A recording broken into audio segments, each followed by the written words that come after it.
presents Daily Food Series, The Word of Life, The Fellowship of Life, and Living Stones for the Edification. The Epistles of John and Peter. Book 2, Emotional Resilience by Pedro. Week 4. Indeed, we are children of God. Friday, the hope of glory. Read with prayer. And everyone who has this hope in him purifies himself, just as he is pure. 1 John chapter 3, verse 3. Moses' ministry was of the letter, with fading glory, but our ministry is of the Spirit, with permanent glory. For if the ministry of condemnation had glory, the ministry of righteousness exceeds much more in glory.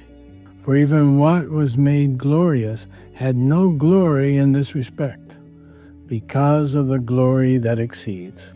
For if what is passing away was glorious, what remains is much more glorious. 2 Corinthians chapter 3, verses 9 through 11. The glory of the ministry of the Spirit is lasting. Therefore, whenever we enter into the presence of the Lord and remain in the fellowship of life, we receive a little more glory. Since this glory is permanent, it accumulates more and more in us.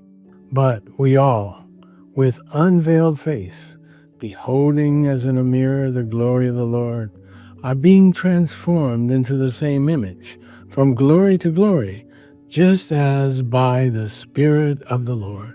2 Corinthians chapter 3, verse 18. By remaining in the fellowship of life, doing deep and refined immersion in the Word, we accumulate the glory of God until the formation of Christ within us is complete, and He is revealed from within us. It must be made clear that we still carry within us the old man. Nevertheless, from the moment we believe in Jesus and receive Him, there is within us a new creation, the new man. 2 Corinthians chapter 5, verse 17, and Galatians chapter 6, verse 15. How then should we deal with the old man within us? We must stop living by it, putting off all its corruption, and live in the new man, created according to God, in righteousness and holiness that come from the truth. Ephesians chapter 4, verses 22 through 24. This is how Christ will grow in us until He is all in all. Colossians chapter 3, verses 10 and 11. This is the divine gestation that every child of God experiences. That is why we have the boldness to affirm that in the new man, there is no sinful nature. In this new man, there is no Greek, Jew, Brazilian, Angolian, poor or rich, but Christ is all in all.